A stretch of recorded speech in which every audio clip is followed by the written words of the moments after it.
We got a chance today to see City of Troy for the first time on a racetrack.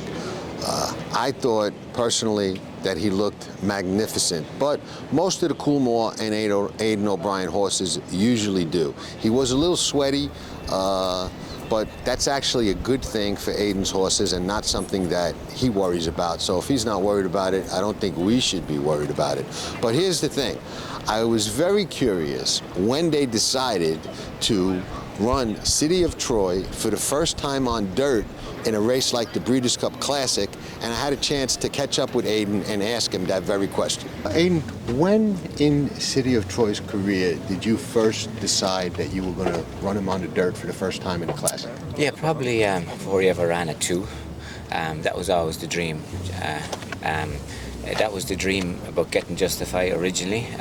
The boss went and tried to get him, and obviously we thought he couldn't be got, but he persevered and got him. And the dream for us was to have a stallion that could be dual purpose, that would perform on grass and dirt.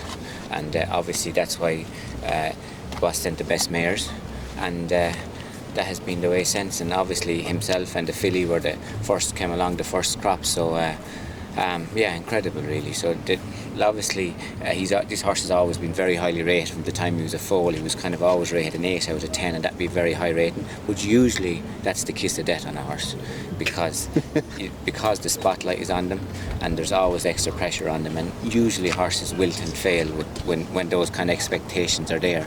But when we started working him straight away as a 2-year-old, we knew that he was different, because he was obviously bred to be a kind of a 7 furlong plus horse, and he would have been able to be prepared to run in Ascot as a 2-year-old, and you have to be fast and mature to do that. So he was obviously different than all the time, and then it was a matter of getting experience into Mat 2 so that we'd have him ready to rock at 3. So yeah, that was the way really.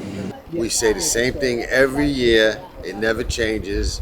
The Coolmore, Aidan O'Brien horses, the Godolphin horses, always outlook all the others. Here come the Aidan horses, City of Troy, Lake Victoria, all the rest of them.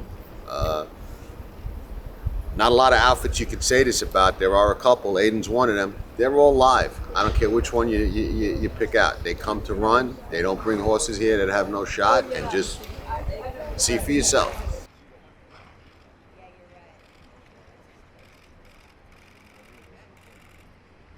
Sweating never bothers me.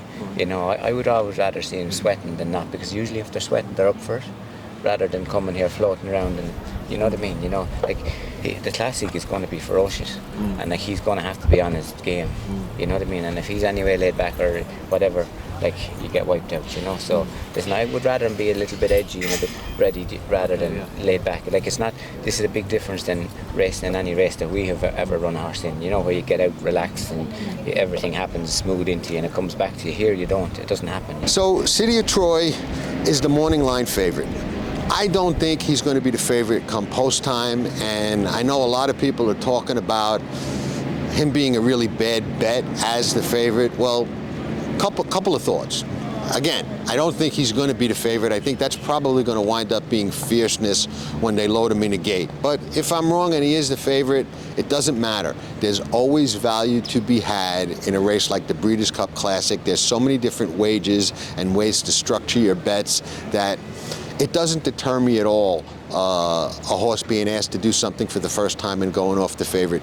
I'm not saying that he's the winner or that's where I'm going to land, but I'm saying that, you know, dismissing him simply because he's the favorite is probably a mistake in my opinion, because if he wasn't a serious racehorse and didn't belong, I don't think he would be there.